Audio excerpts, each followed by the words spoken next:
Our next speaker is Ava D'Amico.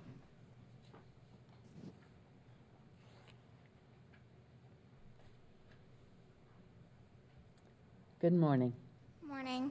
Hello, my name is Ava D'Amico. I'm 14 years old, and I'm here speaking on behalf of my friends in public school. I do not go to public school, but my friends who do are affected by the decisions made by the school board, and so am I. I know a 6-year-old boy who came home from school one day with food from his lunch inside his mask. That's not healthy.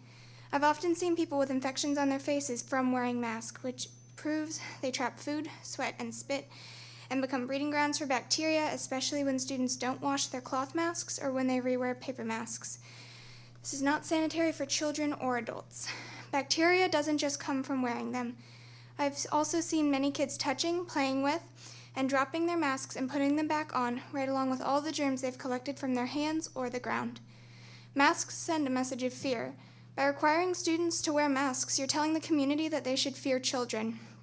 This is a false message, because according to the CDC, quote, fewer children have been sick with COVID-19 compared to adults, end of quote. It is also sending the message to children that they should be scared of each other, which again is false. According to the Pinellas County Data Dashboard, about 4,500 cases have occurred in children 15 and under. This may sound like a high number, but there are a total of nearly 1 million people in Pinellas County. This is 0.4% of the population. This shows that children are less likely to get COVID-19 than adults are. Like I said, I don't go to public school, but when I'm out in public with my family, I have received dirty looks and comments because my family has chosen to abide by the county guidelines and not make us wear masks. However, since kids wear masks to school, people assume that children should wear masks in public, and when we don't, they get angry at our personal choice. So your choice doesn't just affect kids in public school, it affects private and homeschool students too. Thank you for your time, and please consider the facts and make the right decision and not require children in schools to wear masks. Thank you. Our next speaker is Tracy Kepler. Good morning. Good morning. I'm here today because Pinellas County is essentially denying my children the right to their free public education that my tax dollars pay for. They're denying them this right unless they wear a mask, a medical action that can have negative health consequences, and that has never even been studied for the long daily duration that kids are currently being asked to wear the masks for. Lisa Kane excluded, this school board is letting their own irrational fears and false narratives rule their decision-making, not what is best for our children and not based on science. Last week, Governor DeSantis held a roundtable with several extremely well-respected, world-renowned medical experts, and I really think you all should listen to it. All 4 experts agreed unanimously that children should be in schools without masks or social distancing. They repeatedly pointed out the complete lack of any empirical data, supporting the effectiveness of mask mandates anywhere. And on the contrary, they gave evidence of places where children have successfully been going to school with no masks or social distancing and no COVID deaths. They also referred to data on children's extremely low risk from COVID, that children are not significant spreaders to adults, and that children and most teachers do not fall into the high-risk categories for COVID. Please watch the video. On that topic, the fact that every single graph comparing mask mandate areas to no mask mandate areas shows the same exact curve of COVID cases and deaths, whether there was a mandate or not, should tell a logical person that masks have no effect. Yet you, the people in charge of educating our children, teaching them logic and critical thinking, are looking at that data and still choosing to force our kids to wear masks all day, every day, forcing them to wear something that could have serious and permanent negative health consequences, despite it being shown to have no actual effect on COVID spread. I wonder how many of you have worn a mask for 7 hours straight. Back to school to some sort of normalcy for them. When the school year started, there were many who stated it would cause a massive explosion of COVID throughout our state. This simply didn't happen. In fact, as the second semester started, Pinellas County schools moved more children back in January with no surge. A common day described by my kids: we arrive in class, all to have our friends separated, segregated, and behind. My last child has to carry a backpack that's over 20 pounds because there's no locker for him. I'm appealing to the school board to allow our children to return to complete normalcy when they go back in August for the next academic year. It's my hope that this year will provide my kids with the ability to interact with students, develop the much-needed social skills they need. As a community, we all have embraced diversity. However, in our schools, we have very limited individuality. We're segregated. Should the school board decide to maintain the current restrictions, this will be the third academic year impacted. As adults, we have looked back fondly on our milestones and our experiences in school. Right now, they can't even do a field trip. I feel terrible for the ones who are graduating with no prom. As a junior, nothing looking different this year. 13 years of schooling, no celebration. The school board may think that this is a small and unfortunate decision that must be made during this very unique time. However, as reported by the National Public Radio in February, the country is seeing a supported 2.5 times the suicide rate has gone up with our students. The mental health crisis is becoming a public health crisis. I'm just urging the school board to please reconsider going back to complete normalcy. Thank you for your time. Our next speaker is Jason Haynes.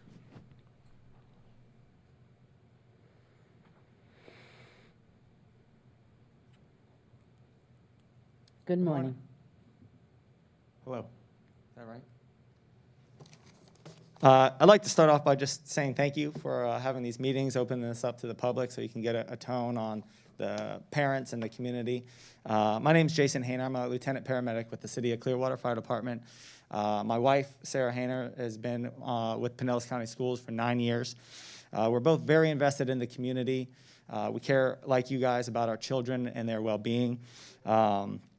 We're advocates of the public school system. We want this school system to be successful like me. We recognize and understand the value of masks when COVID first started and what we were trying to accomplish with that, which was to stop the droplet spread and keep our children that at best they're inconclusive as far as the droplet count that is prevented and the effectiveness of the mask. We also know that science continues to evolve, and now we're being told potentially that 2 masks is better than 1, and really the implication behind that would be that 1 mask really is not that effective. There are several studies. One of the most recent that Duke University just put out is that the face gaiters that we wear that are made of spandex and polyester are not effective in stopping the spread of the coronavirus, and the gaiters are approved by Pinellas County Schools to wear to protect our children. And we know that there's a lot of variables with the mask, right? How it's worn, the compliance of the children, what the material is, how it's cleaned, and does it fit properly. All of these things go into the effectiveness back in schools, but it feels very liability-driven. What we know now about the side effects of the mask is that in a percentage of our children, it does cause fear and anxiety. That is somewhat subjective. Some kids obviously have no problem with it. They think it's fun, they think it's cool, but we also do know that there are many children that have fear and anxiety of the mask when they get out of my vehicle to go into school at the car line and they've forgotten their mask. There was a small panic attack. Oh no, I have forgotten my mask. And as a parent, that does grieve my heart, and I know I share that feeling with many other parents to see that moment of pain. We know that this delays and inhibits learning. Thank you. Your 3 minutes has expired. Okay. If there's more that you want us to know, you can give it to us in writing, and we'll share that with the board. You can. Sure. Yeah. Thank you. Okay, thank you.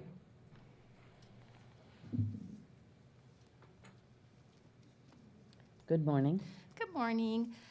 Hi, my name is Tammy King, and I have been a student, a parent, and a grandparent in the Pinellas County school system for over 50 years now. And today I'm actually honored and a little apprehensive about speaking to you today. My apprehension comes from the fact that you cannot see my facial expressions and I can't see yours. So as when you speak, it's comforting to have that kind of confrontation, which in return makes my thoughts and sharing much easier. Which leads me to what are we actually teaching our children? Are they learning? What are they actually learning, feeling, and comprehending when their teachers are communicating with them? Did you know that a scientific American study found that facial expressions such as smiling, can improve moods, thoughts, and learning. Did you know that smiling relates endorphins, which helps a person feel happier and more positive?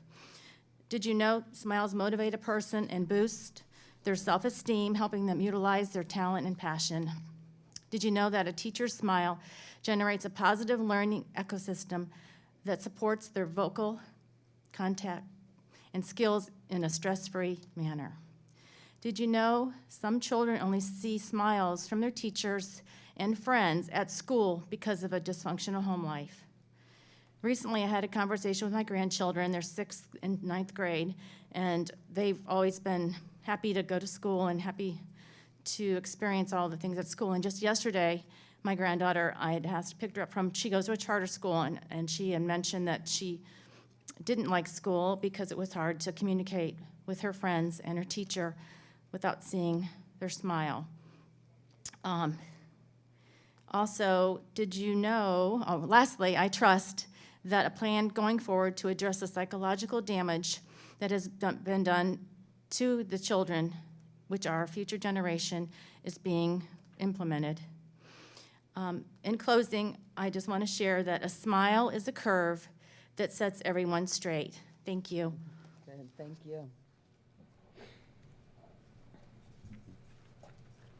Our next speaker is Dawn Lechner.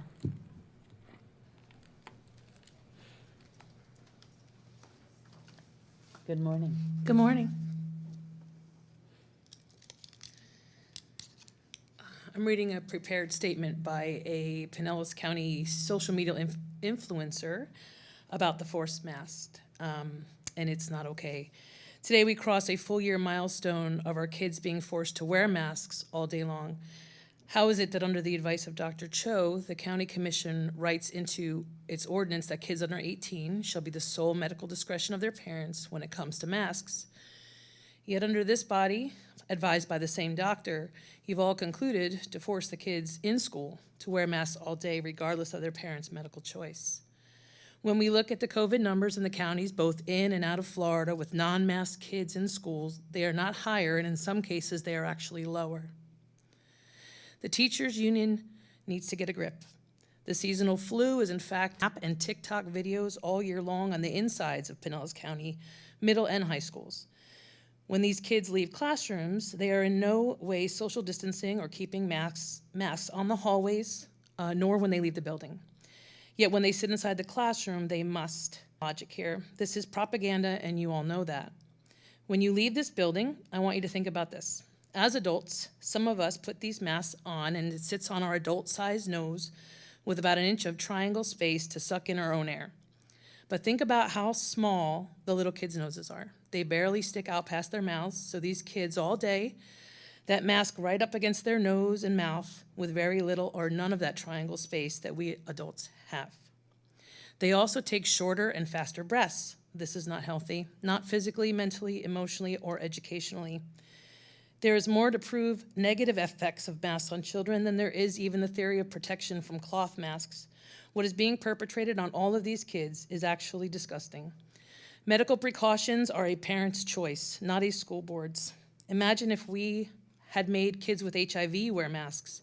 We are participating in Black Plague Theater for SARS-CoV-2 virus with a 99% survival. This presents a troubling danger to all our children as we can no longer identify them in schools. Just 2 weeks ago, a brave little girl was bullied for the 5th time in 2 weeks, and nothing can be done this time as the students can't be identified since they are wearing a mask. This is a direct assault on our children's right to be protected by Pinellas County schools. To date, more kids have been seriously injured in Pinellas County schools by assault than kids getting ill from all of COVID. Let that sink in. You are trading our children's safety from a serious injury for the false security of a cloth mask for a virus which is 99% innocuous. This is nothing but theater at the demand of the unions. Thank you. Our next speaker is Eileen Posh. Good morning. Morning. I want to talk to you about your responsibility to the students in your school district. The Florida statutes Title 48 K-20 Education Code Chapter 1006.147 prohibits bullying and harassment. Each district must adopt and review a policy prohibiting bullying and harassment. The policy must be implemented in each school by the principal. The Pinellas County School District does have such a policy. It ensures that all students, employees, and volunteers learn and work in an environment that is safe, secure, and free from harassment of any kind. The policy defines bullying as systemically and chronically inflicting physical hurt or psychological distress on one or more students or employees, and may involve, but is not limited to, teasing, social exclusion, threat, intimidation, stalking, including cyberstalking, physical violence, theft, sexual, religious, or racial harassment, public humiliation, and destruction of property. The policy defines harassment as any threatening, insulting, or dehumanizing gesture, or written, verbal, or physical conduct directed against a student or employees. The Pinellas County School District policy states we are committed to providing a safe learning environment and will not tolerate bullying or harassment of any kind. Seminole Middle School's mission statement stipulates they will provide a safe and positive educational environment that is conducive to 100% student success. One of their guidelines is to have respect for self and others. The administrators of the school have created the policy. Now it needs to be enforced. We all know that children can say nasty and hurtful things to each other, but it's up to the adults to monitor the situation. Teachers need to watch and intervene. Students observing the bullying need to know it's okay to report the behavior to someone in authority without fear of reprisal.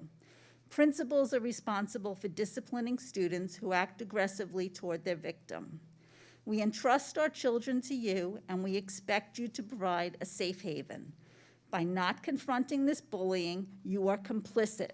Isn't that what we're told every day? Kids who are bullied struggle with self-esteem, maintaining relationships, and heart issues.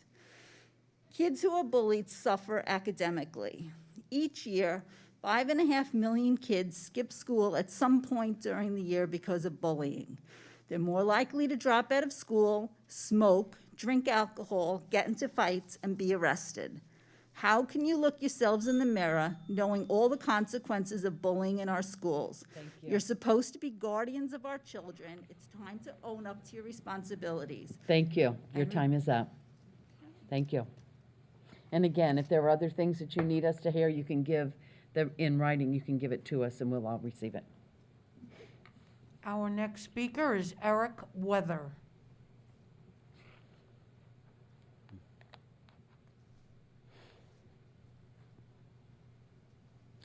Good morning. Good morning, how are you? I just wanted to thank you for the opportunity to speak today. You never guess what I'm going to talk about, but I'd like to comment on the health and safety protocols for the remainder of this year and for next year. I think we've been doing a lot of good things as a school district here, or you have. Specifically, some of the protocols put in place for this school year, I know it was tough decisions, but the increased sanitization of the facilities has been fantastic, and research has shown that I would recommend reconsidering those for next year or earlier if possible to, remove the mandate for masks. Appreciate you guys taking care of our kids and expect that you'll keep doing that. Thank you. Thank you. Our next speaker is Anne Marie. Good morning. I think it's still morning. My name is Anne Marie, and just so you have a glimpse into my point of view, I am a former teacher of PCSB and now a very active volunteer. I have seen a lot in the last 16 years and have had many opinions on various items, but have not once come here. To be honest, I've always felt it often seems to fall on deaf ears as the speaker speaks and there's no response from the board. I wonder why they do it, but now I get it. I have to speak for the many like me. Last summer, I sat through every one of your live workshops and meetings. I listened and I waited and I heard all of your discussions on if we could go back to school. Then the school district, not the board, presented a plan. After much discussion, fear, and questions, most of you were still reluctant to agree to send our children back to school. Granted, that was a tough decision, and I empathize with that. And wouldn't you agree now that you absolutely did what was best for children? The anecdotal evidence of children who have not gone back that are struggling in so many ways is sad and disheartening. The CDC itself now encourages children to go to school during these times. That wasn't written in the language initially. My point here is that the CDC did not explicitly say, go back to school, but you all were ahead and we did. I'm here today on behalf of my children and many others who are ready to take the next step back to what school actually is. Today, I focus on visitors on campus and returning my right as a parent to choose if and when my child will wear a mask. It's time to pull back the fear veil just a little bit more, much like you did last summer. On March 17th, 2021, per the CDC, the cases of COVID-19 in school-aged children was 17 out of 100,000. And if you compare that to our district size of around 102,000 students, that is only a 0.00017 infection rate. There is consistent proof in the data from the CDC that the infection and thereby transmission rate among the youth is incredibly low. So why then the 6.5-hour-a-day, 5-day mask use? Why, when they are walking outside, is it on when they can take it off at PE? I understand that you might not likely take full steps in this school year, but for this school year, as we enter the upper 90s in temperature, no child, if their parent so chooses, should be forced to wear a mask to get from place to place when they are outside. Think about the logic of this. Like I said, at PE, they take off their masks because they're outside. So why then must they wear them outside in other scenarios? This, with the removal of the 6 feet physical distancing and removal of physical barrier recommendations just put on the CDC's website, seems to me like an area to be reconsidered for this school year. Moving forward, Dr. Grego and school administration, I specifically urge you to present to this board with least restrictive ways to move forward and lead the way next school year as you did this. We have proved to the critics that we can go back this year. Now let's, for the good of our children, move on with some more stakeholder involvement and a least restricted educational environment once again. Thank you. Our next speaker is Mila Lembo.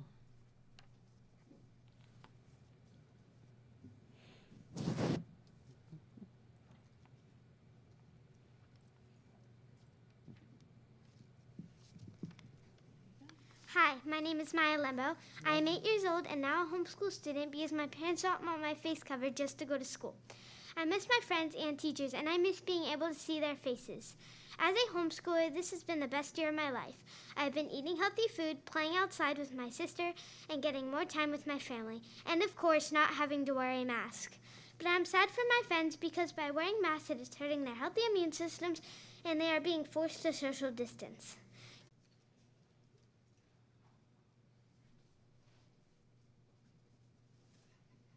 Is Susan Bucci out there?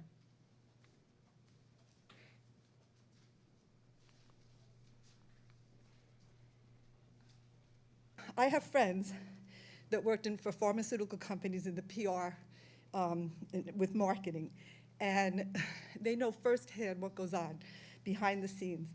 They've made millions of dollars planning with pharmaceutical companies, you know, putting like with like in the movie industry and songs and TV, a word here, a word there, a sentence, a paragraph. They said it took 10 years to get the public used to the idea of taking a diet pill. They never would have done it. It took 10 years. And I know they know what they're talking about because they did it for a long time, and you know, they were at the top of their fields. So part of what's going on is fear, and fear is selling, and they have us all out of our minds with just, you know, what we have to do. You know, putting on these masks is part of it, and we're just playing into their hands by doing it. So we have to really just stand up and say no. You know, the pharmaceutical companies are making, I don't know how much money. They spend billions of dollars in advertising, and they get a say with what they do and how they control us. I had COVID, friends of mine have had COVID, all seniors. None of us were hospitalized. We followed a protocol. There's treatment available. We don't have to be that scared. There is treatment available. And we have to understand that. There's a Dr. Joseph Mercola, a Dr. David Brownstein. TheHighWire.com is a website you can go to. And this man, he interviews people from all over the world, tops in their fields. They're not influenced by pharmaceutical advertising dollars, and so you're getting the truth. We don't have to be afraid. So I thank you. Thank you.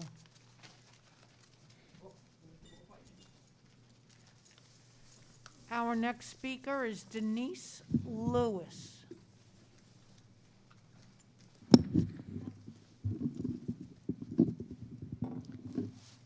Welcome. Thank you for listening. I appreciate the time to be here and to share with you my thoughts.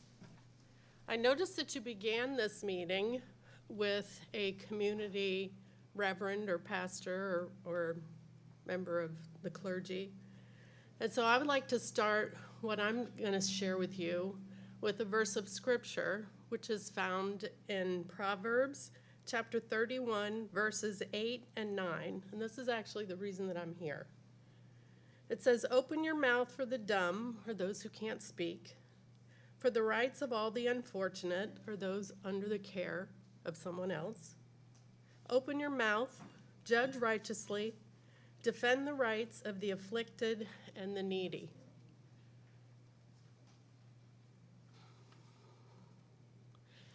You have taken parents' rights away from making the medical decisions for their children, which is unjust, unlawful, unnecessary.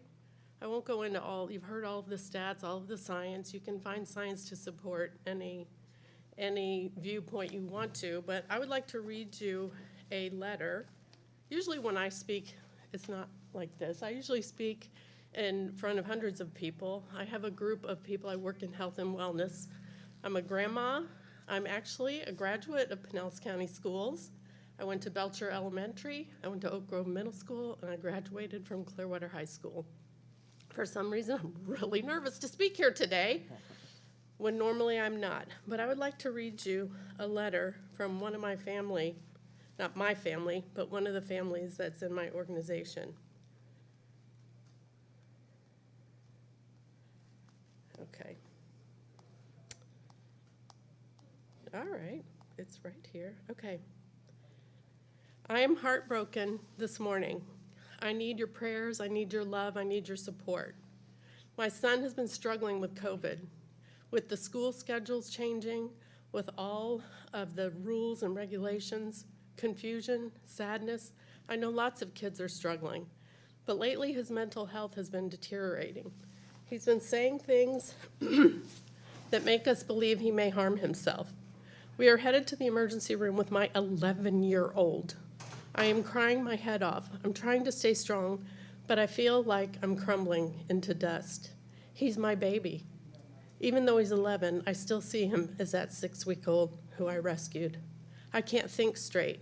All I see is my son, his dark eyes, no smile, not even sure why he's alive. He's confused. I need a miracle. He didn't ask for this. The whole quarantine, remote school, schools changing. Suicide is up in our children. Thank you. Do the right thing."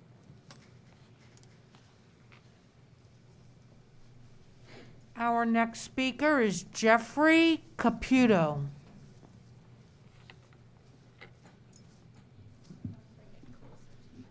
Good morning. Good morning. The potential harms masks can cause to youth outweigh not only the health benefits, but also outweigh the risks to them and the public rather than if they are not wearing masks. I have emailed the school board, and I have the prepared written statements here if anybody wants a copy. Everything stated today is based on legitimate source material referenced and quoted in those documents. The school systems in Sweden and Denmark during the pandemic and still to this day do not require masks. Both have proven that youth are not likely to become severely affected by the virus, nor are they likely to transmit. There has been a low incidence of severe COVID-19 among school children and children of preschool age during the pandemic. There is significantly lower transmission of SARS-2 to children than adults. Child deaths from SARS-2 are rare. Sweden and Denmark have proven all this. Further, there was no higher rate of infection among the school children in Sweden who had no school-wide mask mandate, whose schools were never closed for children under 16, as opposed to Finland, whose schools remained closed during the pandemic. So there was no difference between one that was closed and one that was open with no masks in infections. Considering that Sweden had no mask mandates, there was no additional household risk for the elderly co-residing with children still in school during the pandemic. In Sweden, during school sessions of the 4 months through the peak of the pandemic, that nasty peak they had of deaths, the ICU COVID cases were 1 child in 130,000. For teachers, risks for being ICU COVID, the likelihood of potential harms of masking youths is inevitable.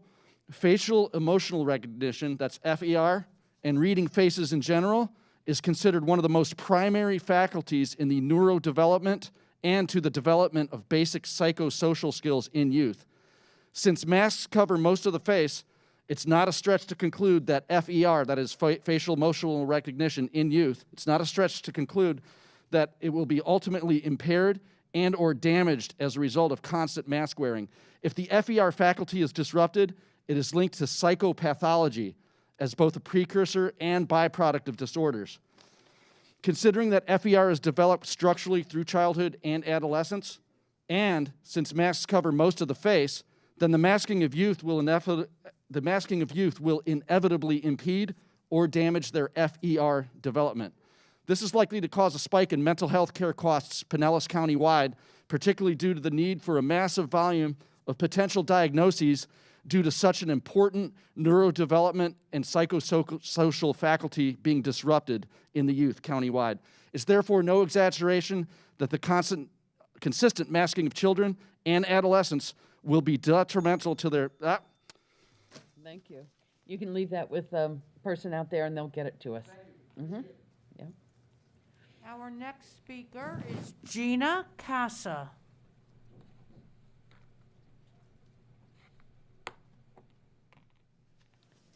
Welcome. Hi, thank you. Okay, I'm going to bring up facts from the Governor DeSantis roundtable talks with epidemiologists from around the world. Dr. Atlas stated that our country was willing to sacrifice its children out of fear, and this is the biggest tragedy of the pandemic. Fear is the contagion. The cure cannot be worse than the disease.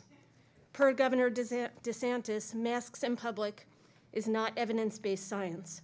Masks are harmful and have caused a great social division. Dr. Atlas stated children are not significant spreaders to adults. Masks are not effective for their own protection or the protection of others. This feeling was unanimous across the board. Surgical mask boxes state this product is not a respirator and will not provide any protection against COVID-19 or other viruses or contaminants. The CDC did a study on masks in May of 2020 that masks do not stop the spread of viral infection. Dr. Gupta from Oxford stated, masks have very high negative impacts on children and are deeply damaging. The virus models were extremely wrong with their predictions, and none of our hospitals were overwhelmed. The media right now is talking about cases and not deaths. We cannot sacrifice our children because of fear of some adults. Our children are suffering a long time to repair. All of these epidemiologists at the governor's health discussion stated teachers are at absolutely no risk from our unmasked children. I just ask that you allow them to return to a normal life with the normal sports, proms, and graduations, and that is all. Thank you. Thank you. Our next speaker is David Happy.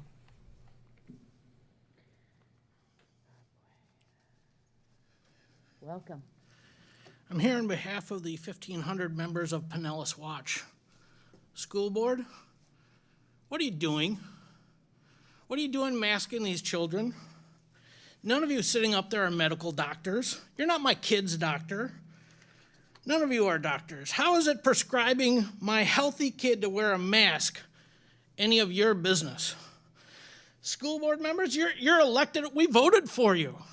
Tell you what, Why don't you have the courage to take a straw poll right now, and if 51% of the parents say you should resign, then resign. We don't want you as our representatives. There's no reason for these kids to be masked. I've seen parents come in here for a year and be as gracious as they could possibly be to you. Too gracious. You're harming our children. You have no data, no science, no facts, no study, no medical evaluation, no psychological evaluation. All you have is junk science, the recommendation of Dr. Cho, whose county has received tens of millions of dollars in CARES funding to keep this going. That's your expert. That's your conflict of interest expert that you're listening to. You don't have the credentials, none of you, to advise me to put a mask on my child. Teachers are not dropping dead in Pinellas. Students are not dropping dead in Pinellas. It's a virus. You know what? There's been a virus every year in our schools since we were in school. We've accepted this nonsense for way too long because, you know what? At the beginning, we thought y'all knew maybe something we didn't know. We were wrong. We were wrong to ever allow you people this much power. You've abused it. You're abusing our children. You should all resign. You should all resign. You need to unmask these children.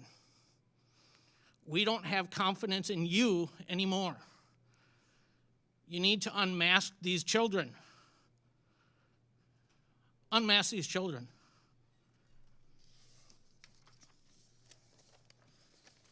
Thank you. Our next speaker is Jeannie Coffin.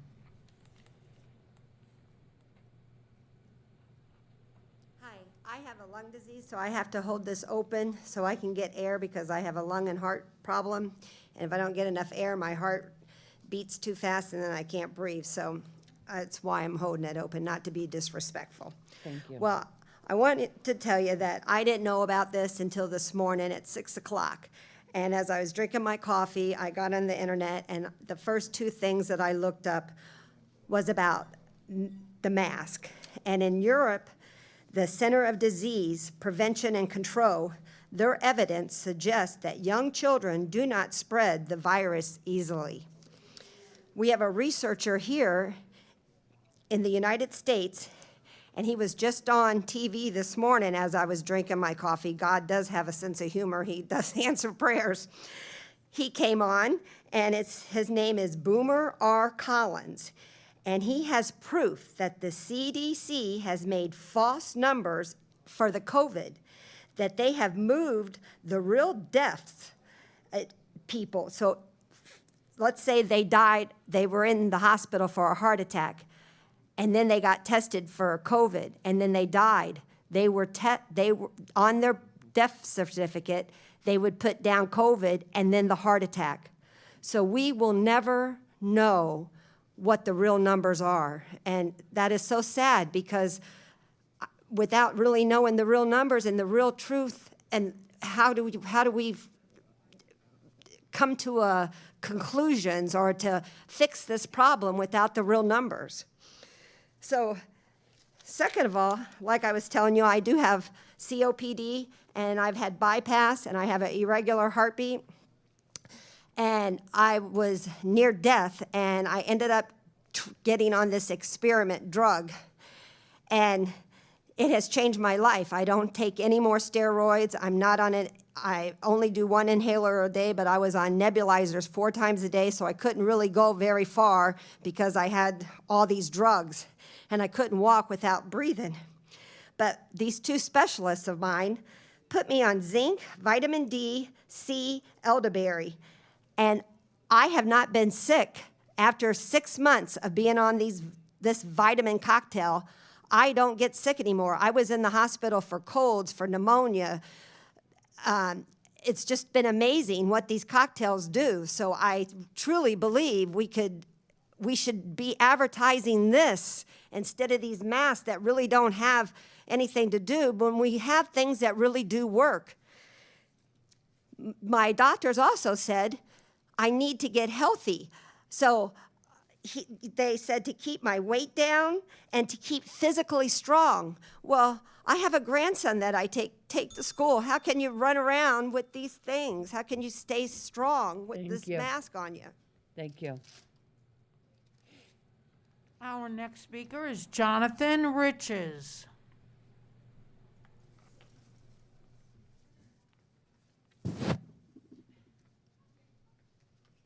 Hi, Welcome. good morning. Good morning. Jonathan Riches. I am with Community Patriots of Pinellas County. I am here for free speech for Alicia. I'm also representing Born to Ride 45. I'm a President Trump supporter.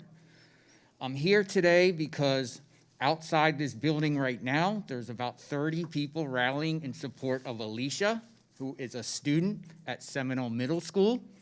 She was bullied by other students in her school. She brought the attention of her bullying to Dr. McMahon, the principal, 6th grade principal, also Dr. Moss, Michael Moss, and they paid no attention to her. And you know, I find something very interesting. At the beginning of this meeting, you emphasized about how Seminole Middle School was Say Something, the Say Something program week, where if you say, you know, stop bullying and violence in the school system. Alicia and her mother said something, and she was ignored. I call on Michael Moss to be fired. I call for Dr. McMahon to be fired. Alicia was wearing a Trump hat, and she got bullied, harassed inside the bathroom in Seminole Middle School. She locked herself in the cell in her bathroom stall and recorded it. I heard the recording. Hundreds of other people heard the recordings. She took it to Dr. McMahon, who called Trump a racist. Her mother took it to Dr. Moss, who made her erase the tape, erase the evidence of bullying. What is going on here in Pinellas County? What is going on? Because yesterday, we were in front of the school. There were 30 of us. We're here to support Alicia. Say no to racism. You know what they said on the tape? They were calling Alicia a cracker, a honky, and the principal done nothing about it. So imagine, listen, all forms of racism in this school should not be accepted. No student should be subject to being called a cracker or a honky. They should be disciplined, suspended, or possibly expelled.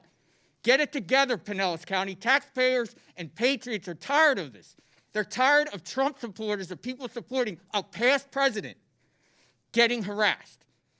No child should be subjected to being harassed because they support Trump, Obama, Clinton, whoever. It's your right. It's free speech. It's freedom of expression. It's one of our presidents. Stop it, because more patriots like me are going to come out and speak about it. There's going to be more protest outside.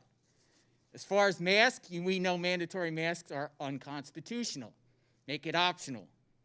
Our wonderful governor, great Governor Ron DeSantis, he said we need more civics teachings in the school system, not critical race theory. We need more civics. We need more appreciation and love for law enforcement, for our first responders, to stand for the Pledge of Allegiance to the flag. That makes schools great. Thank you. Your time is up. Thank you. Our next speaker is Audra Christian.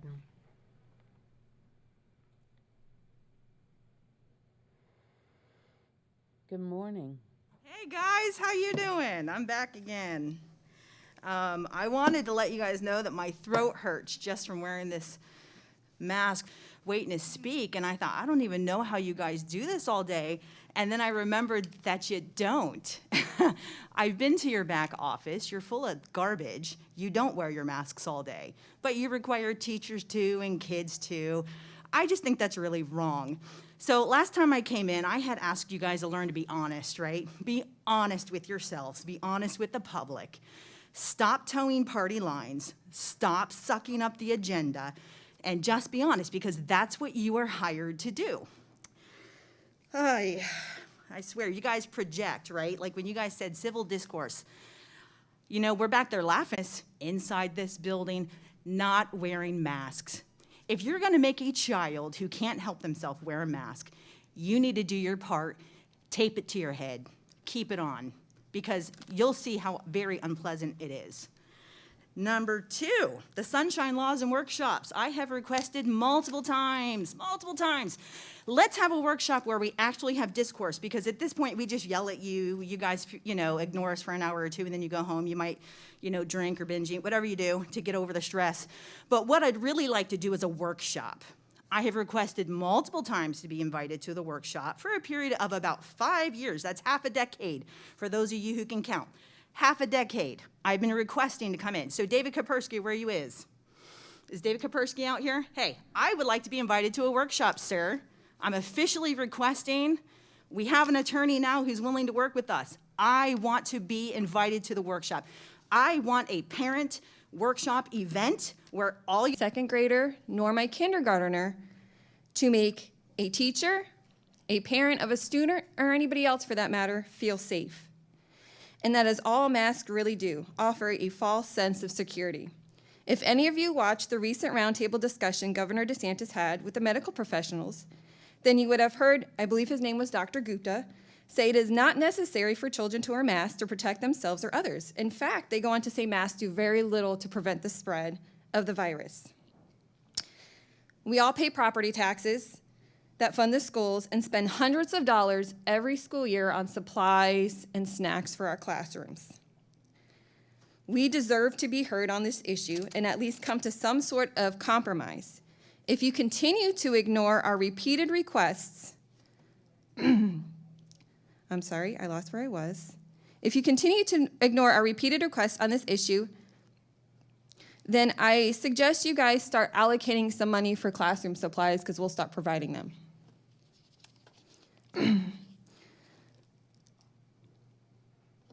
You can't choose to accept our financial contributions but continue to ignore our repeated requests on this issue. In closing, I would like to thank Ms. Lisa Kane. I wish she was here today. Oh, she is, okay. I'd like to thank you for being the only member of the board who has not abused your position of power, and believes masks should be a parent's choice. So thank you, Ms. Kane. And as for the rest of you, shame on you for turning this into something political. Thank you. Thank you. Our next speaker is Yvette Go. Hi. So let's be clear, the facts are the facts. The average death rate before the Rona was 79 years old. I want y'all to process this.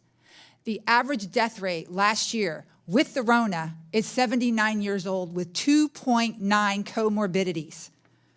70% of the deaths are over the age of 80. Did you know that we had a 100% increase in suicide last year? Did anybody know that? We had 100,000 suicide deaths. We had a 30% increase in drug overdoses. But you're not getting that from the mainstream media.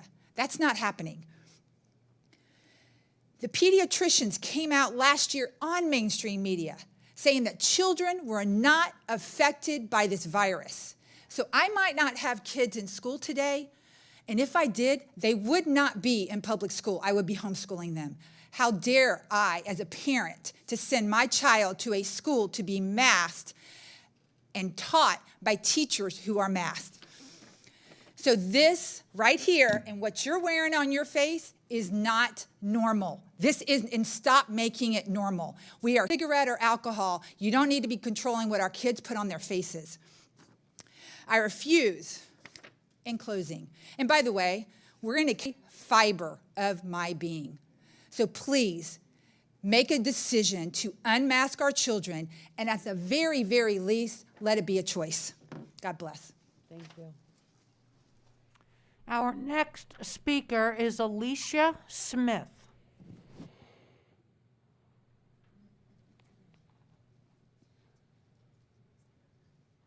Good afternoon. Good afternoon.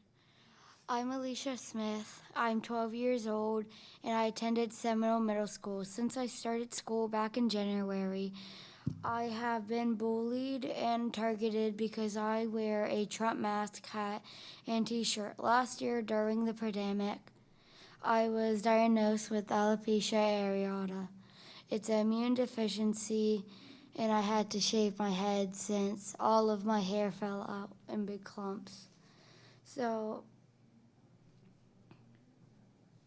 I was scared to go back to school because I was in fear I would get bullied. And for my medical condition.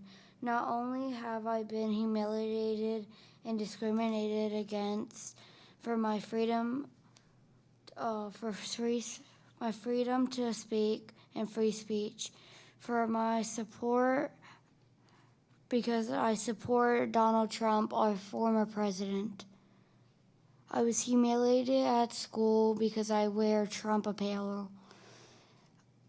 We had a difficult time identifying one of my attackers because he had a mask on. It made it harder to identify them. It should be my choice if I wear a mask. It was my body and my right to make my own decisions.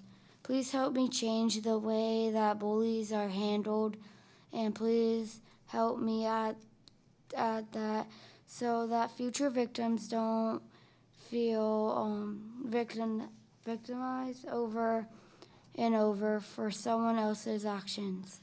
I am tired of being attacked and physically being ashamed. Verbally for expressing my support for a former president. It is not a political statement. It is historical fact, and you're not protecting my civil right because it's your political posture. I want new policies put in for victims who have been victims of bullying.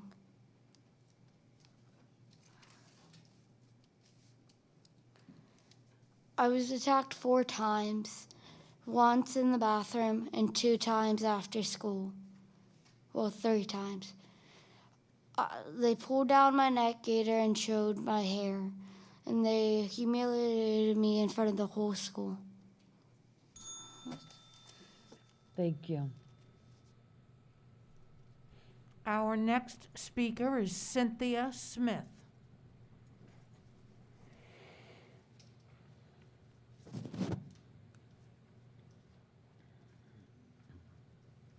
Good afternoon. Good afternoon.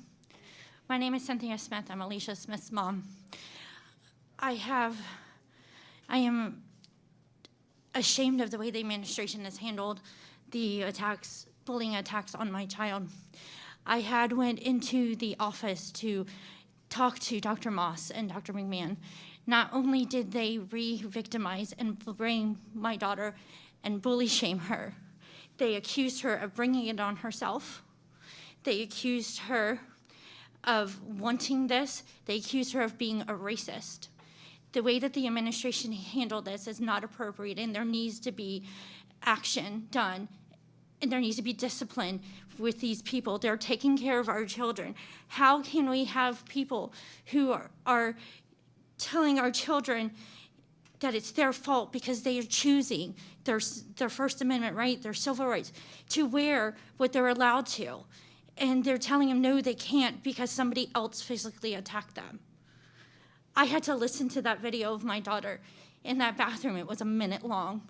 I cannot imagine being a 12-year-old girl, listening to girls threatening to beat her up, saying that they hope she gets COVID. The fear, 3 people on the other side of the door. How would you feel if that was you at 12 years old? How would you feel if that was your child? The way the administration handled this, there needs to be done differently. We need to have different rights for our victims.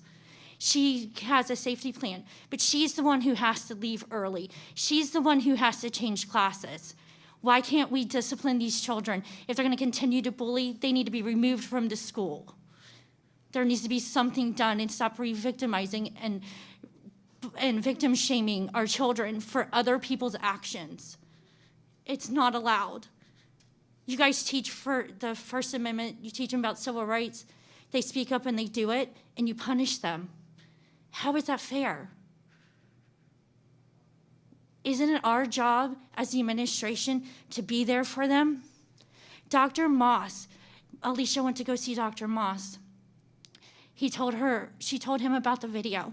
He refused to let her go until she deleted the video to go back to class. She was scared. She deleted the video, but she had it saved on her phone in another spot. This is unacceptable. He destroyed evidence. He made my daughter not feel comfortable going to him. In the afternoon, when she was attacked 3 more times, I ended up calling the Pinellas County Sheriff's Department because she didn't want to go back to the school administration and talk to them because they did nothing. She says they didn't even pull her out of class to talk about it again. It was that brief moment in the hallway, and that was it. Thank you. Our next speaker is Joanne Marshall.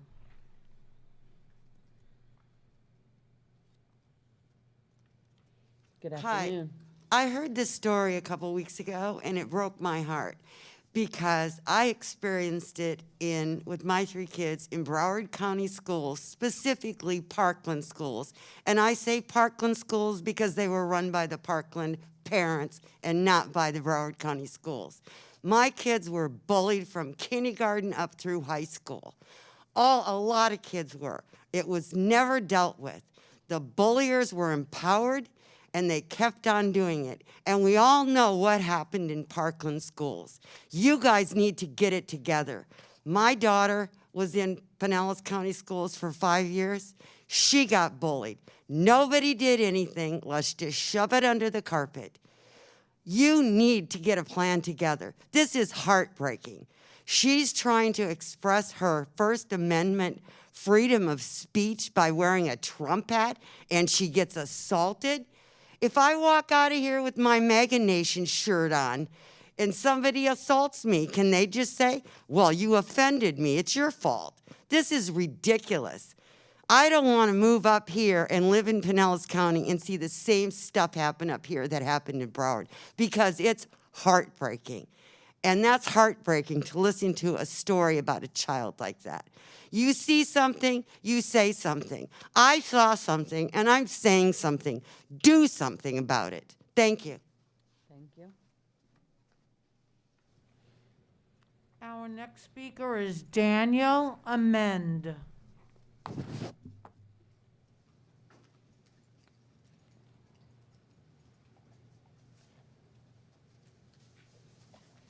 Good afternoon. Good afternoon, Commission, board members, superintendent. I'm going to be short but sweet. The unelected president is now in office. The charade is over. The masks don't work. It's time to pull the plug on the mask program. What you're doing to these kids is awful. I have 2 kids, one going into Jacobson High next year, the other one going into middle school. And they have suffered due to the masks, and also not being in school was even worse. But it's time to pull the plug on this. It's crap, and they don't work. I think that can be shown. You can cite, citing stuff, but the fact is, you can see the results across the different nations, and they don't seem whether you use them or not. There's really no difference. In fact, the ones that do the more lockdowns, that have more mask compliance, tend to have more problems, it seems to me. So I would suggest that if you all want to get reelected, to kill this thing next year, get back to normal, you're going to pay a price for this, either in this life or the next one, because you're going to be responsible for what's going down with these kids' minds. I've seen it. I got one at home that's struggling, and the crap's got to stop. So good luck, God bless, and hope you all do the right thing. Cheers. Thank you. Our next speaker is Elizabeth Fox.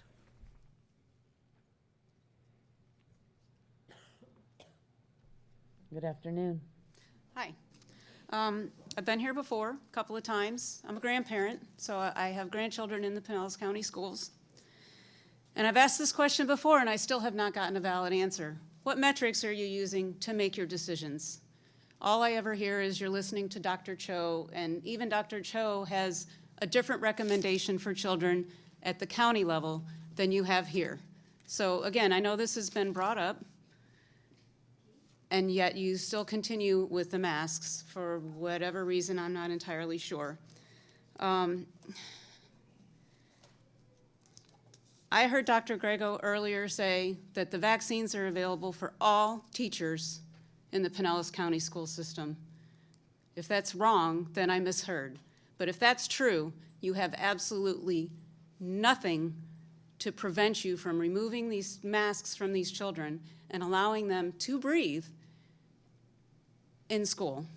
You've heard, I'm not going to repeat what all these people, all these good people have stated. There's science, there are emotional reasons, everything. Why? I can't ever get an answer from you guys. When does it end?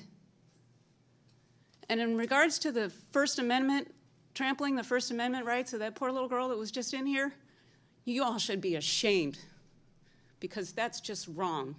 And maybe it's not you in particular because you weren't at the school and handling it, but if you don't handle it, then you should be ashamed.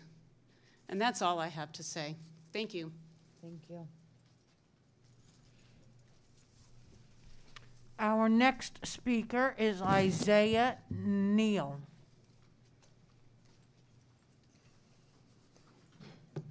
Welcome. Stuff all over this podium. Good afternoon. I'm here to stand with Alicia from Seminole Middle. All students and staff should have the right to free speech without fear of bullying from students and control tactics from the school principal. Bullying and gaslighting do not lead to student success, which is the mission here of Pinellas County Schools, right? I am here to share a success story for, oh, by the way, with that, I am asking for, and if it's not being done already, an investigation into the video and the erase video and the meetings with the doctors and the principals involved there. Dr. McCarron, I think Dr. Ross. I'm here to also share a success story for my daughter. This time last year, she was wrapping up a successful year of kindergarten at High Point Elementary. Today, she would be there in first grade, but in thanks to your mask requirement for in-person learning, I withdrew her and her funding from Pinellas County Schools, and I've been able to obtain a family empowerment scholarship from the state of Florida, which I applied for at stepupforstudents.org. This morning, I dropped her off at her new private school with a full scholarship directed towards school choice and empowering me as a parent to choose the best learning environment for her, which is there. By the way, they are a mask optional school, and the headmaster said his enrollment numbers have been going through the roof this year as they are now near capacity. I look forward to her enrollment there at that elementary for through middle school and then high school as well. Lastly, I'm here to demand that you unmask our kids and make masks optional for students as you look towards the plan for next year, which, because I'm sure this year's finished and written off with the reasons. The Pinellas County Commissioners have written an exemption allowing for parents' discretion to decide for their own children. Why aren't school parents not afforded the same discretion here? As mentioned, what are the standards and factors you're looking for to change and eliminate the mask requirement? We need straightforward, objective, definable transparency from this board. 100% student success, which your vision states, should encompass body, mind, and soul, not just the physical and body health. And as a knee-jerk reaction to address the physical aspect of student health, your mandate was adopted. But what is the mask doing to the mind and soul? We're losing human connection and personal touch. Students have gone this whole year without seeing a smile from their friends. Special needs students aren't able to see the full facial expressions of their teachers. Depression, substance abuse, youth suicide, and physical harm is on the rise. Have we consulted with mental health counselors, psychologists, trauma survivors in considering the health and wellness of our students holistically and how the masks may be negatively affecting them? The cure can't be worse than the disease. And finally, just to close, we need God, and I know that the meeting was open in prayer, but I'd like to offer this prayer over this school. So if you'll pray with me. God, as a country, we need you. As a county, we need you. As decision makers, as school board administrators and parents, we desperately need you, and we ask for you to be in this place, for your truth, for your strength, and for your hope to be in this place with us. In Jesus' name, amen. Thank you. Our next speaker is Keely Gleason.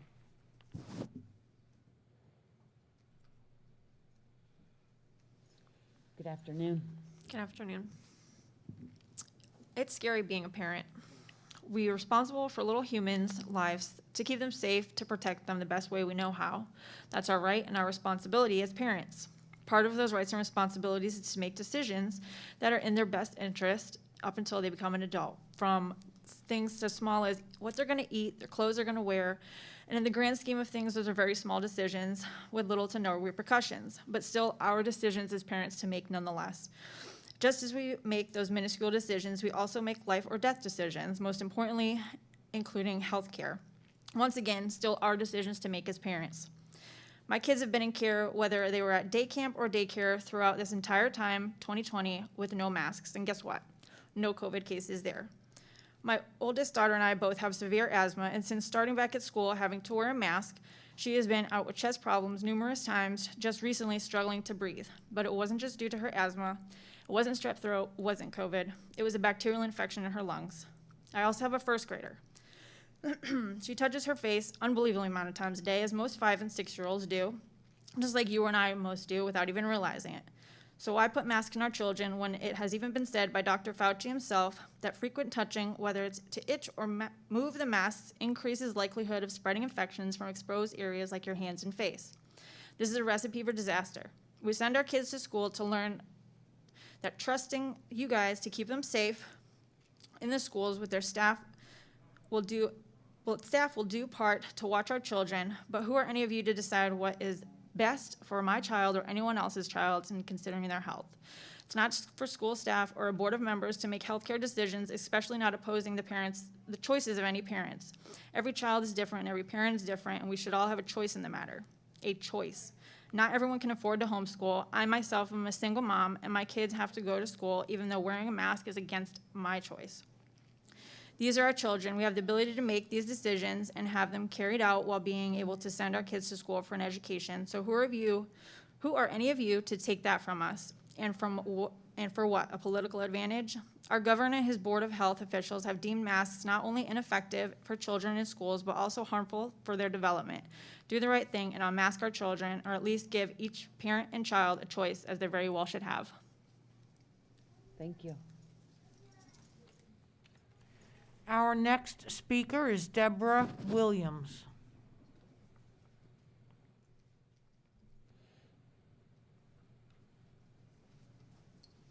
Welcome. Hello, thank you. I've been here before. This is my 3rd time. I do want to say it's a strange experience when you come to the building as an outsider, just to let everyone know. You kind of feel like a prisoner rather than a guest, and I felt that needed to be said because that's been talked about by just about everyone that's been in this building, the way that we're treated. It's very disempowering. It's very strange. So thought that was really important to tell you all, I'm sure you don't get the same experience that we do. I'm a mom of 2 kids here in Pinellas County. They are no longer in your school system due to the overstepping school guidelines that you put into place. Last summer, I couldn't bear to send my joyful and happy kindergartner to her first year of school to be emotionally and socially stunted by these so-called safety guidelines. So my kids are now safe from this conditioning in a school where parents and students are respected and health and medical decisions are not forced. And my kids can get a quality education without the fear agenda being constantly projected on them every single day. Without them being sent the message that they are walking germ and disease factories on a daily basis. They can be kids, they can learn, they can connect and thrive, and this is what all children in this district should be experiencing. And there's no reason that they shouldn't all be equal in this, and that's why I'm here. I'm here to speak up on behalf of those parents and the students and the teachers that can't be here, that haven't been able to make it because of work or other obligations. Or a lot of these teachers have the fear that if they come here to speak up and tell you what they're experiencing and the difficulties and the harm that they are seeing done to these children, that they will lose their jobs, that they will be fired. And that's really unfortunate, you know? So you don't have transparency, you don't have honesty. That's really, really a problem. I'm also a health professional who's been in the field for over 12 years. I've been teaching preventative health practices, and I have a really strong gut feeling that you board members, you don't actually know or understand what health actually is, how it's achieved, how it's maintained. That's also a problem. If you did, we would not have seen what we've seen take place in these schools. I just want to thank Lisa Kane. Your compassion for the children in this district, your use of logic, reason, common sense, you seem to be the only one who actually gets it, and I just want to applaud you for that. Please applaud Lisa. She's been amazing. Thank you. The rest of the board members here in this room, you've been apathetic in the face of endless amounts of data, numbers, professional health, and medical warning about the trauma being inflicted onto our students in this district by forcing mandatory masks, cover half of their faces 5 days a week for 7 hours a day or more. Our children, along with the teachers here. Thank you. Unmask the children. It's time. Our next speaker is Sweet Gonzalez.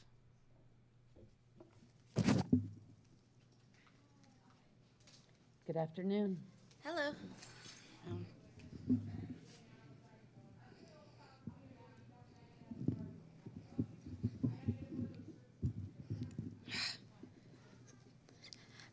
Hello. It is also my third time approaching here, and it does feel a little bit like a prison.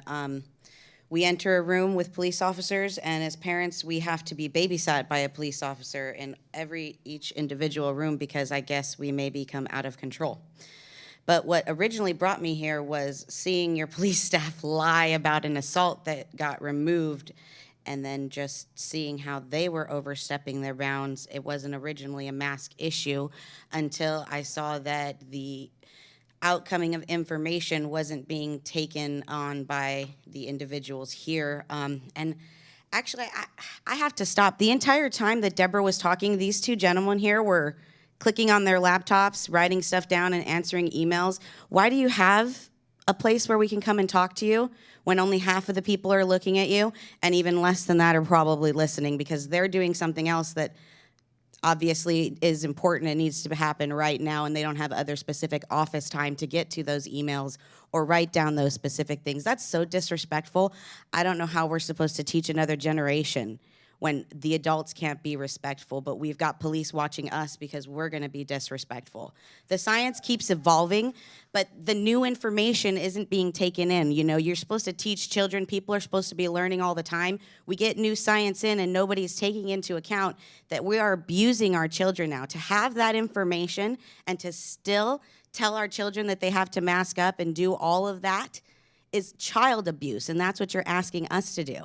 Is abuse our children because it fits a certain narrative that you guys had before all of the information came out. I can understand in the beginning, and that's why originally I wasn't here for that in the beginning. Wear the mask, stop the spread. But after a year, when does it end? After the science comes in and tells us that it's not only harming our children, but it's not providing any benefit, where does it end? But other than that, you weren't voted in as leaders. Not one of you were voted in as leaders. You were voted in as a representative. And if you don't understand what the word representative means, it means to represent those that have voted you in. So as you can see by the numbers and the people that continue to come out here, that group outside that has been coming for 6 months for our children, by seeing the amount of people that are coming in, you need to vote with what we are asking you to do. Do as a representative and represent what the people are doing, because month after month after month after month, mothers and teachers are coming here to ask you for something that you're refusing to vote on. Be a representative and represent the people. Nobody voted for your opinion. We voted for you to represent ours. That's the whole point of being a representative of the people. But more than that, your officers need to be trained to not be able to lie about a mother here. They need to also offer an apology to a child that they harmed. And these gentlemen need to learn what it means to pay attention to something. Thank you. Thank you. As clarification, this time is for people to address the board, and I do believe that each of the board members are listening. So we have our next speaker. Yes, our next speaker is Jeremy Kench.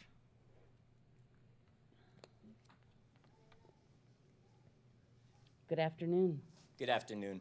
I want to thank everybody that did show up and share everything they did, because everything that I heard was pretty dang respectful and honest, and it needs to be heard. There is a group of people outside. It isn't just for that child, though. I mean, there's still a small group, and I mean, I guess my 3 minutes need to be used with my sound like this because, I mean, I'm hearing that the charges are supposed to be dropped here soon or something's supposed to happen with all this stuff, but I just want to clarify the videos, the sounds. This man refusing me on the 27th to enter this meeting because I didn't have a mask. It can be right now. I I'm not have in the your building. audio, go with the videos that you people have. That's all 4 of us getting denied. Do you want more? I mean, I've got the video and the audio of my family entering this building and this man doing what he did. And then the sounds after that of my wife's phone being thrown on the ground and tossed around by your people. He Your remembers her mandate from last expired time. last night at All November the sound 9th people at need. midnight. You cannot legally hold want one of these anybody two accountable jobs. for not wearing a mask today. I want somebody's jobs. He remembers her Mr. last Kent, time as he approached Mr. her. Kent, if I can interrupt you for just a moment. Now, I know you address this is a time to address the board, not to address anybody else in the room. Thank you. I'm telling you about your employers. You have these people that don't de-escalate the situation, that he assaults and attacks my wife. And then shortly after that, the other officer takes, and here's your other video, the screaming. Here's your sound to match with your videos that you have, and there's nothing being done about any of this. It starts up here. All this bullying starts with you. You don't control your upper powers and allow them to bully, your children are going to bully. We are not able to hear you address the board. Ma'am, this isn't me addressing you. I'm looking right at you. Well, I can't hear you address the board, so would you please turn off the There's your video? sound. You can get it any time you want. When is something going to be done? When is something going to change? Is something going to happen about this? These children getting harassed by everybody every day, and you've got no support by your board, by your building, by your superiors, by your officers, your own entity. I can't have charges pressed. I mean, I'm off and I want a citizen's arrest on him. If not him, somebody else higher up. What do I have to do? Civil rights are being taken. Your charges are about to be dropped. I can't wait. I don't want them dropped. I want a trial. I want a jury to hear all of this crap that you guys allow and promote under your building and your roof, because it wasn't about a mask that day.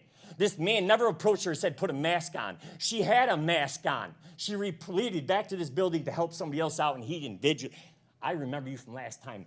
On recording, people, this man assaulted my children and my wife for no reason, and he still has a job. And this man is supposed to be the leader of all this. How are you your own entity? And I cannot tell city police, county police, anybody to come in here and arrest somebody in this building because you are empowered under this roof. But when you're out somebody else, your powers are lifted. You don't do this crap on the street. You all take your masks off and be just regular people on the street. But in here, you do your little things because you got this whole control, this whole power issue. What is that about? You're supposed to be here for our children, taking care of our little ones and giving them a proper future and education, not making them scared to death and have this fear. I'm scared to even come to this building at this point, worried about entrapment and being set up at some point, but I'm not going to stop putting my voice out. Thank you. Our next speaker is Heather Patrick.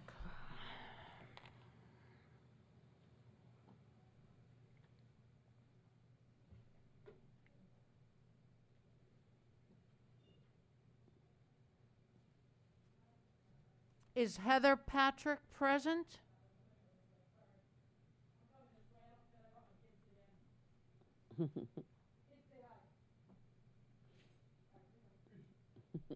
Good afternoon.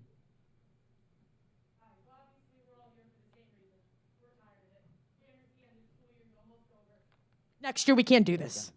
How many more kids need to kill themselves? How many more things need to happen? My friend's kid killed herself 3 months ago. 3 months ago, a 12-year-old hung himself. That's disgusting. You know whose heads that's on? You guys. You know why? The kid is not able to have normal functioning. His epilepsy came back. He couldn't handle it anymore. This kid went without epileptic seizures for almost 5 years until we put him back in a mask for a year. We took away his programs, and he killed himself. How disgusting is that? Like, why are we doing this? Where's the science? Where is it? There is no science. You have adults, okay, I had breathing problems. We had another woman who had a heart condition come up. We can't do this. I know for a fact. I see cops, I see firemen. I've been out without a mask on. I go to Publix every day. Third time I've worn one, only because we have to. It's out of control. Everything about it. You're disrupting the children. Tell them how much you don't like the mask. How much you don't like the mask? Say it's scary. Scary. It's scary when you can't see people's faces. It's scary when kids can't see a smile. It's just not normal. The bullying, the madness. Every time we have a meeting, we're all coming. Every time. There's more people outside, more people inside. This is out of control. When is it and what is it going to take? Next school year, this can't happen. There's more of us that have banded together that are going to do homeschooling. We're not going to come back to Pinellas County schooling. We're done. This will be the last year. My kid has got so many programs and so much going for himself, he can't do anything now. You guys have literally ruined a generation of children. Ruined. How can you go, oh, well, I'm going to keep the mask on again. Screw those little kids and their futures and their dreams and everything they've worked for. Everything. So what about my friend's kid, huh? The body's still sitting on ice because of COVID. I hope you all think about this every time. Every time. How sad if you had your son, your daughter, your neighbor's kid hang themselves because their epilepsy came back. I have nothing more to say to you people. I'm fucking disgusted.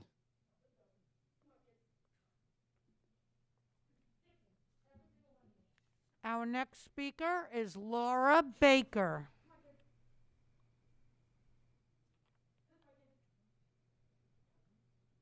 That's what she said. That's what she said.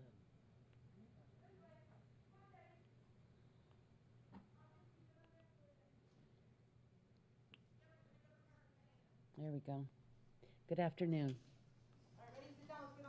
Thank you for your time and consideration. I have come today as a parent of a Pinellas County student, and I want to voice my dissent against the current blanket mask mandate for all students.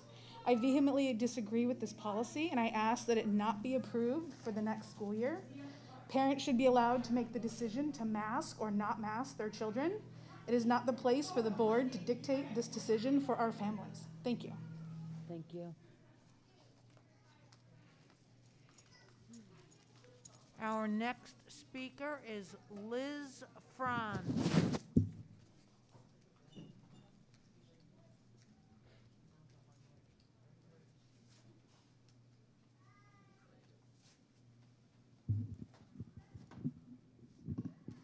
Let's call the name again. Is Liz Franz present?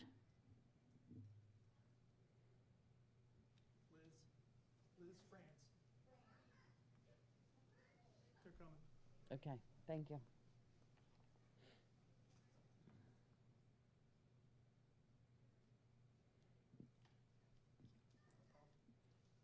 Good afternoon. I'm a little short. Hi, I'm Liz Franz. Children cannot wear their mask properly. They touch their mask constantly, therefore they contaminate it with more bacteria and viruses. Let's see, hold on, sorry. Children wearing masks dehumanizes them. It erases their expression and discourages communication. The children need to see what kids and adults are feeling. Part of socialization is from reading and interpreting facial expressions. Kids need to see smiles and be reassured there is joy in everyday lives.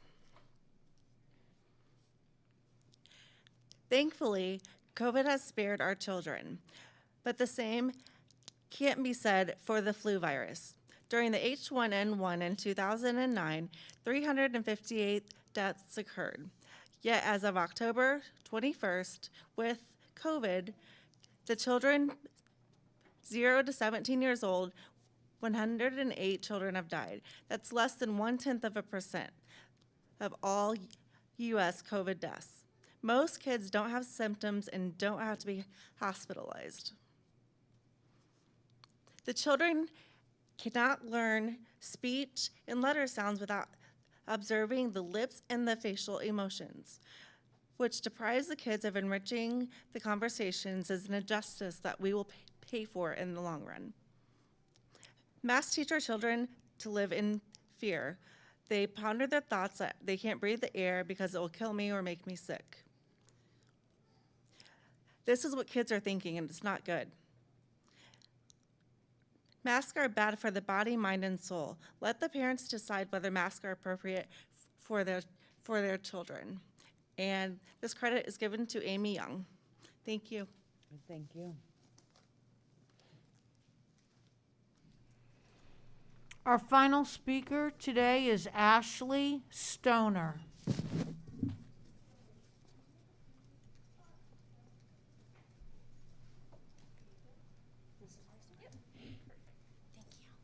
Good afternoon. That's good, thank you. Hello, my name is Ashley Stoner. Thank you for allowing me to speak. I have never masked my children in this whole year that this has been going on. I kept them home and did the homeschooling. That didn't work out. My two oldest ones are honor roll students, very good students, and they were failing. They were having Fs in every single class. My 12-year-old has been singled out numerous times in school for his mask being improper. He's telling them he can't breathe. They are not honoring mask breaks in middle school. The teacher actually told me, how can we when we only have 48 minutes in a class? Not my problem. They're masked at PE all day long.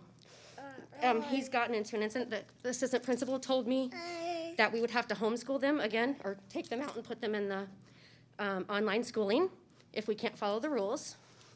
They've only been back for 2 months. My 7-year-old daughter has been sick twice. Hasn't been sick this whole entire year.